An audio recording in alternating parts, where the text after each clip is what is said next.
ఈ నేషనల్ హైవేకు కాస్త అటు ఇటుగా ఈ మొత్తం క్యాపిటల్ ఏరియా కింద డిక్లేర్ చేయండి. మచిలీపట్నం నుంచి ఎంఏ తీసుకోండి, విజయవాడ నుంచి విఐ తీసుకోండి, గుంటూరు నుంచి జియుఎన్ తీసుకోండి, మావి గన్ అని పేరు పెట్టండి. మచిలీపట్నం, విజయవాడ, గుంటూరు, మా వి గన్. సరే, గన్ అంటే బాగుండదు నీకు, అది జగన్ అనేది గుర్తుకొస్తుంది లేననుకుంటే సరే వేరే పేరు పెట్టండి.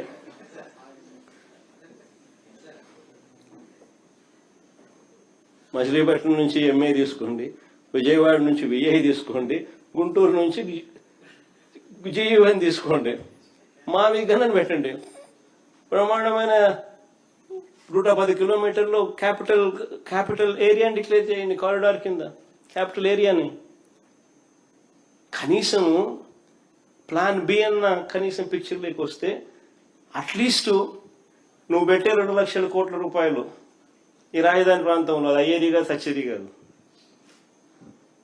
ఆ 2 లక్షల కోట్లలో 10% పెడితే చాలు. ఈ మచిలీపట్నంకు, ఈ విజయవాడకు, ఈ గుంటూరు మధ్య కనెక్టివిటీ కోసం, రింగ్ రోడ్లు, ఇతరాతర పనుల కోసం, ఇతర మౌలిక సదుపాయాలు, చిన్న చిన్న మౌలిక సదుపాయాల కోసం 10% పెడితే చాలు. ఈ మావి గన్, ఈ క్యాపిటల్ ప్రాంతం ఫ్యూచర్లో ఎకనామిక్ ఇంజిన్ అవుతుంది.